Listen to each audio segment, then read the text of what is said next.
दोस्तों, भारत सरकार जिस समिट में पूरा दमखम लगा रही है, पूरा जोर शोर लगा रही है, पूरी दुनिया में भारत की धाक दिखाने की कोशिश कर रही है और उसके जरिए मोदी अपनी छवि और बढ़ाने की कोशिश कर रहे हैं, अचानक वहां कुछ ऐसा हो गया जिसकी बिल्कुल भी उम्मीद नहीं की गई थी। दोस्तों, आज यूथ कांग्रेस के कार्यकर्ता एआई समिट में पहुंच गए। दोस्तों, वो एआई समिट जो इन दिनों पूरी भारत की मीडिया में छाया हुआ है, वहां न केवल यूथ कांग्रेस के कार्यकर्ता पहुंचे, बल्कि उन्होंने टी शर्ट उतारकर प्रधानमंत्री के खिलाफ नारेबाजी की, प्रदर्शन किया और टी शर्ट में जो यूथ कांग्रेस के कार्यकर्ता थे उनके लिखा हुआ था पीएम इज कॉम्प्रोमाइज्ड। ये सब कुछ तब हुआ है दोस्तों जब आज सुबह राहुल गांधी ने इसी से जुड़ी हुई एक वीडियो अपने सोशल मीडिया में पोस्ट की है 2 मिनट के आसपास। उस वीडियो में राहुल गांधी ने क्या बोला है आगे आपको बताऊं। दोस्तों, 55 सेकंड का ये वीडियो है। यूथ कांग्रेस के कार्यकर्ता जो हॉल के अंदर दाखिल हुए और जहां पर अलग अलग लोगों ने अपने पवेलियंस लगाए हुए हैं, अपने स्टॉल्स लगाए हुए, अपने एग्जीबिशंस में वो शामिल हैं, वहां भी लोग भी हैरान रह गए थे क्योंकि मीडिया का बहुत तगड़ा जमावड़ा है वहां पर। मीडिया के लोग उन्हें कवर करने लगे और कुछ इस तरह से टी शर्ट उतारकर इन यूथ कांग्रेस के कार्यकर्ताओं ने प्रदर्शन किया और उसके बाद जबरदस्त तरीके से पीएम के खिलाफ नारेबाजी की।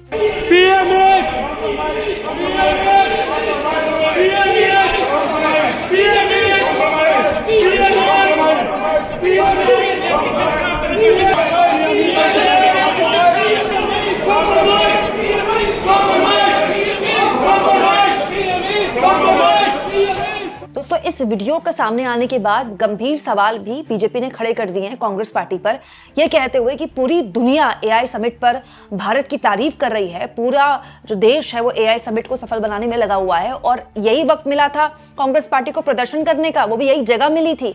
दोस्तों, बीजेपी आईटी सेल के मुखिया अमित मालवीय, उन्होंने ये 55 सेकंड का वीडियो शेयर करते हुए राहुल गांधी को निशाने पर लेते हुए कहा है, राष्ट्रीय शर्म।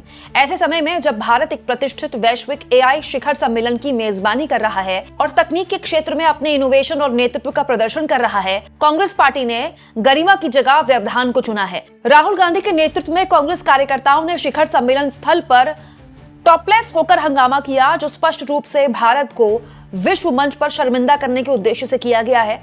जब देश खुद को एक तकनीक के लिहाज से वैश्विक प्रौद्योगिकी महाशक्ति के रूप में स्थापित करने का प्रयास कर रहा है, तब ऐसा आचरण केवल उन लोगों के हितों की पूर्ति करता है जो भारत को लड़खड़ाते देखना चाहते हैं। राजनीतिक विरोध करना एक लोकतांत्रिक अधिकार है, लेकिन भारत की वैश्विक छवि को धूमिल करना नहीं। भारत इससे बेहतर का हकदार है। इंडिया डिजर्व्स बेटर, ये लिखा है बीजेपी के आईटी सेल के मुखिया अमित मालवीय ने, ये कहते हुए कि यही वक्त मिला राहुल गांधी को लोकतांत्रिक तरीके से अपना विरोध जाहिर करने का, जब जिस जगह पे पूरी दुनिया की मीडिया है वहां इस तरह की हरकत करने की क्या जरूरत थी। दोस्तों, जैसे ही ये वीडियो सोशल मीडिया में वायरल हुआ, हर तरफ कांग्रेस पार्टी की आलोचना शुरू हो गई। खास तौर पर बीजेपी के नेताओं ने ये कहा कि क्या कांग्रेस पार्टी को यही वक्त मिला था, कम से कम एआई समिट खत्म तो होने देते। इसका जवाब दिया है यूथ कांग्रेस ने और उन्होंने कहा है कि जिस देश का मीडिया सिस्टम और खुद प्रधानमंत्री ही कॉम्प्रोमाइज हो चुके हों, उसके खिलाफ आवाज उठाने का मंच आखिर बचता ही कौन सा है। सड़कों पर प्रदर्शन करें तो रोक दिया जाता है, आईटी रूल्स की आड़ में सरकार के खिलाफ सोशल मीडिया पोस्ट हटाई जाती है, मीडिया सरकार का भोंपू बन चुका है, तो फिर हमारे पास क्या जरिया बचता है। हम एआई समिट के खिलाफ नहीं हैं, हम भारत के हितों के साथ हो रहे समझौतों के खिलाफ हैं। जब देश के किसान का सौदा किया जा रहा हो, भारत विरोधी व्यापार समझौते साइन हो रहे हो, युवाओं को बेरोजगार रखकर नफरत की राजनीति में झोंका जा रहा हो, तो क्या हम खामोश रहें? नहीं, शायद ये संभव नहीं। ये देश 140 करोड़ नागरिकों का है। अगर प्रधानमंत्री कॉम्प्रोमाइज्ड हो तो इसका मतलब ये बिल्कुल नहीं कि जनता खामोश हो जाए। हम महात्मा गांधी के दिखाए रास्ते पर आगे चलना चाहते हैं तो सरदार भगत सिंह के दिखाए रास्ते पर भी चलना जानते हैं। देश के युवाओं, किसानों के हितों का सौदा कतई नहीं होने देंगे। यानी यूथ कांग्रेस का कहना है कि अगर वो ये ना करते तो उसके अलावा उनकी सुनने वाला कौन था, क्योंकि सड़क पर तो आंदोलन हर दिन यूथ कांग्रेस के कार्यकर्ता करते हैं, लेकिन फिर भी उन्हें मीडिया फुटेज कहाँ मिलती है, ना ही लोगों को पता चलता है कि उन्होंने कोई प्रदर्शन भी किया। दोस्तों, यूथ कांग्रेस के लोग इसे लेकर कुछ भी दलील दें, लेकिन मैं मानती हूँ कि आयोजन स्थल में इस तरह का प्रदर्शन करना बिल्कुल गलत है। ये मेहमान केवल सरकार के ही नहीं, कांग्रेस पार्टी के भी हैं। हमें अपनी सरकार से शिकायत हो सकती है और वो शिकायत रखने का कोई भी माकूल प्लेटफॉर्म हो भी सकता है, लेकिन आयोजन स्थल में इस तरह की हरकत करना हर लिहाज से कांग्रेस पार्टी को पॉलिटिकली नुकसान पहुंचाएगा। ये मानकर चलिए दोस्तों कि इस छोटे से वीडियो का बहुत जबरदस्त तरीके से बीजेपी कांग्रेस पार्टी के खिलाफ इस्तेमाल करेगी। हालांकि ये बात भी सही है दोस्तों कि इस एआई समिट की वजह से बहुत सी दिक्कतें, बहुत सी परेशानियां भी देखने को मिली है दिल्ली के लोगों को। इसके अलावा वहां पर जो लोग आए उनको भी बहुत सारी परेशानियां हुई हैं और सोशल मीडिया का जमाना है, कुछ छुपा नहीं है किसी से। लेकिन बीजेपी का ये कहना है कि क्या वहां आकर टॉपलेस होकर, टी शर्ट उतारकर इस तरह का विरोध करना ठीक है। हालांकि इसमें अमित मालवीय ने लिखा है कि राहुल गांधी के नेतृत्व में, राहुल गांधी यहां पर नहीं थे, यूथ कांग्रेस का तो राहुल गांधी से कोई लेना देना नहीं है, लेकिन ये कहकर भर कांग्रेस पार्टी इससे अपने आप को अलग नहीं कर सकती। अब कांग्रेस पार्टी इसका कैसे जवाब देती है तो आने वाला वक्त बताएगा।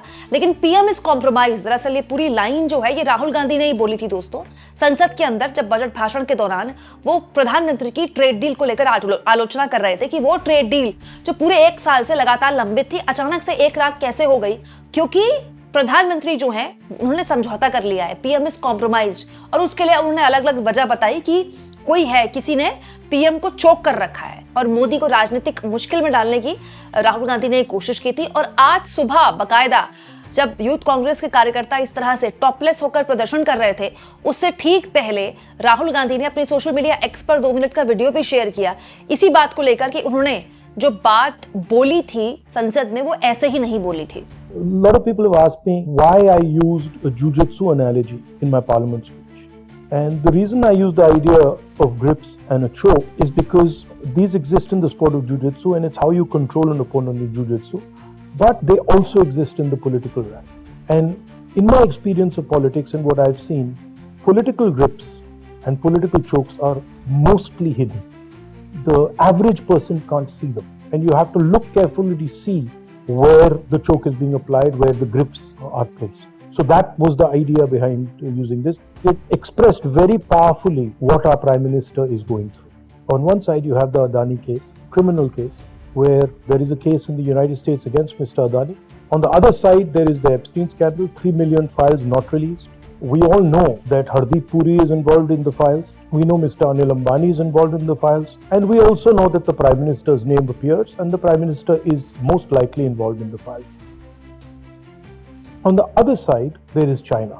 And the example of the book that I gave in Parliament, Mr. Naravani's book. So on one side, there is the Chinese who are sitting in our border. And on the other side, there's the United States. And our Prime Minister is torn between these grips. He's trapped. Everybody knows it, everybody can see it. The problem is that the real grip on Mr. Narendra Modi is the fake image that he has built. That has been built for him, an image that has required huge amounts of money. The key to that image is now in the hands of the United States, and that's why Indian farmers are going to suffer. Indian textile is going to suffer. We'll be forced into buying imports from the United States, $100 billion of imports every year. That is 3 times what we currently buy. But most important is the data. The fact that our data is being handed over by Mr. Narendra Modi to American companies, to the United States for a pittance. And mark my words, we are going to become a data colony. Why did a country the size of India hand away everything, including our data, including our textile industry, including our entire agricultural sector? For what and why? And the answer is in the grips and the choke that is applied on the Prime Minister.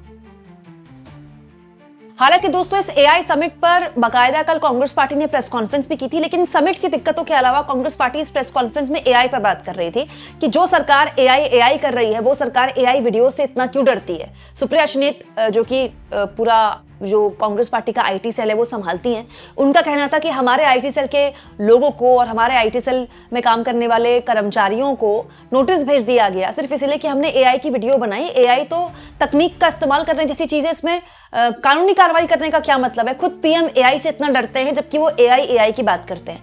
लेकिन ये बात सच है कि अब जहां पर ये summit हो रहा है, जहां पर पूरी दुनिया की मीडिया है, वहां यूथ कांग्रेस के कार्यकर्ताओं का पहुंचना, टॉपलेस होना, टी शर्ट उतारना और पीएम के खिलाफ नारेबाजी करना, इसको बीजेपी किस तरह से इस्तेमाल करती है कांग्रेस पार्टी के खिलाफ, ये तो खैर आने वाला वक्त बताएगा। लेकिन ये बात सही है कि इस एआई समिट को लेकर लगातार कांग्रेस पार्टी बोलती रही है, सोशल मीडिया का इस्तेमाल करके बोलती रही है। और इसी को लेकर पवन खेड़ा ने बकायदा 1-2 दिन पहले वीडियो भी पोस्ट किया था और अश्विनी वैष्णव की आलोचना की थी कि जो अव्यवस्था इस एआई समिट में देखने को मिल रही है उसके लिए अश्विनी वैष्णव जिम्मेदार है। आपको क्या लगता है दोस्तों, कमेंट बॉक्स में जरूर लिखें और जितना हो सके चैनल को शेयर भी करें और सब्सक्राइब भी।